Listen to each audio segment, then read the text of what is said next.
Apa persamaan Fauzan Al-Azmi dengan Chris Bangun Samudra dan Stephen Indra Wibowo?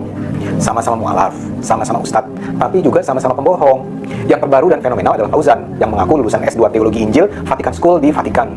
Dia mengaku ayahnya adalah seorang kardinal bernama Yohanes Ignatius, dan ibunya adalah penyebar Injil. Dia masuk Islam katanya, dan mengganti nama menjadi Fauzan Al-Azmi. Padahal dia itu memang dari dulunya Muslim. Nama aslinya Joko Subandi, asal Kudus. Dia bilang ibunya bernama Maria Laura, padahal ibunya bernama Surahma. Joko ini memang penipu berat.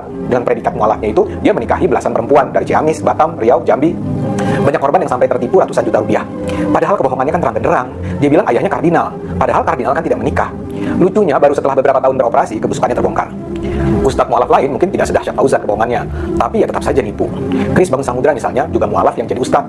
Dia mengaku alumni S3 di Vatikan, padahal di Vatikan tidak ada universitas yang mengeluarkan gelar S3.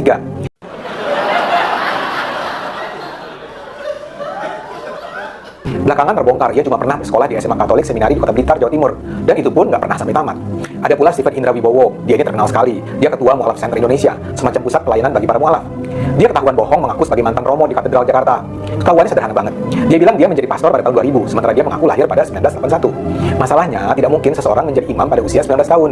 Menjadi pastor di Katolik itu tidak seperti proses menjadi ustadz atau ulama di Islam. Dalam Islam kan siapapun bisa jadi ulama. Preman drop out SD pun bisa jadi ustadz, kalau pintar melintir-melintir ayat dan lucu dan terdengar fasih bicara Arab. Di Katolik tidak sesederhana itu. Menjadi pastor itu, menjadi imam itu mensyaratkan proses pendidikan tertentu. Dia harus belajar filsafat, teologi sampai 6 tahun. Jadi nggak mungkin Stephen sudah jadi pastor pada usia 20 tahun. Dan dengan gampang pula diketahui bahwa di Katedral Jakarta tidak pernah ada romo bernama Stephen Indra Wibowo. Nama-nama mu'alaf pembohong ini bisa dideretkan lebih panjang. Ada yang lebih senior seperti Yahya Waloni yang mengaku sebagai mantan pendeta dan mengaku sebagai pendiri dan mantan rektor UKIP, Universitas Kristen Papua. Belakangan ketahuan dia bohong karena adanya bantahan dari UKIP. Jadi pembongkaran kebohongan mereka itu mudah sekali dilakukan. Tidak perlu ada investigasi yang mendalam. Maksud saya, Mbok, ya kalau bohong, bohong yang pinter lah. Kalau ini kok begitu kasat mata kebohongannya. Tapi di sisi lain, para mu'alaf ini berbohong karena menyadari bahwa memang ada jutaan umat Islam yang gampang dikibulin. Bahkan setelah kebohongan mereka terbongkar, masih ada jutaan orang yang mempercayainya.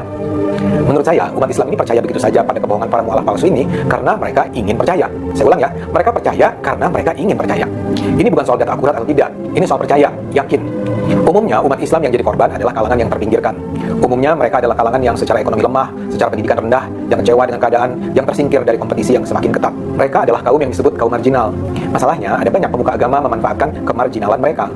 Para ulama dan ustadz ini bukannya mendorong mereka untuk bangkit dan berjuang, malah meninabobokan mereka dengan mengatakan, ini semua adalah cobaan bagi kaum beriman dan selama mereka tetap menjaga keimanan dan ketakwaan, mereka akan diberi ganjaran di hari akhir dengan surga yang indah. Mereka dibuat terlena dengan janji-janji surga. Dan karena keterlenaan itulah mereka menjadi pengikut setia sang ustadz, karena mereka merasa para pemuka agama itu akan menjadi pembuka pintu surga. Selama mereka taat pada agama, taat pada ulama, mereka yakin mereka pasti akan bahagia. Kebahagiaan tidak ditentukan oleh imbalan materi di dunia. Kebahagiaan ditentukan nanti di akhirat. Karena itulah yang menjadi penting bagi mereka bukanlah bagaimana berjuang keras untuk mencapai keberhasilan. Yang penting adalah beragama dengan baik. Yang penting adalah sholat, mengaji, puasa, berzikir, dan syukur-syukur bisa naik haji. Yang penting juga adalah mengenakan simbol-simbol seperti gamis, jilbab, jenggot. Tapi dari waktu ke waktu, kaum marginal ini tetap butuh konfirmasi. Mereka butuh bukti-bukti yang bisa menunjukkan bahwa jalan yang mereka tempuh ini benar. Bahwa ibadat mereka itu memang akan membawa mereka ke surga. Kehadiran para mu'alaf yang seolah-olah memiliki latar belakang pendidikan dan pengetahuan Kristen yang mendalam membuat mereka teriyakini bahwa Islam adalah agama benar. Mereka bukan hanya bahagia karena memperoleh saudara baru, namun karena orang seperti Fauzan, Chris, Stephen, atau Yahya seolah memberi bukti bahwa mereka berada di jalan yang benar. Logikanya begini, kalau seorang pemeluk Kristen yang berpengetahuan mendalam saja akhirnya memilih Islam, bukankah itu bukti bahwa Kristen salah dan Islam benar? Mereka merasa walaupun di dunia ini umat Kristen nampak lebih unggul dan umat Islam nampak kalah, itu cuma tipu-tipu dunia. Yang penting bukan keunggulan di dunia, melainkan keunggulan di akhirat. Karena sikap dasar itulah mereka dengan penuh sukacita menerima para ustadz mu'alaf. Apalagi ustadz mu'alaf itu senang sekali menjelek-jelekan agama asal mereka. Semakin teguhlah keyakinan mereka. Tidak penting ada orang mengatakan ustadz mu'alaf itu pembohong.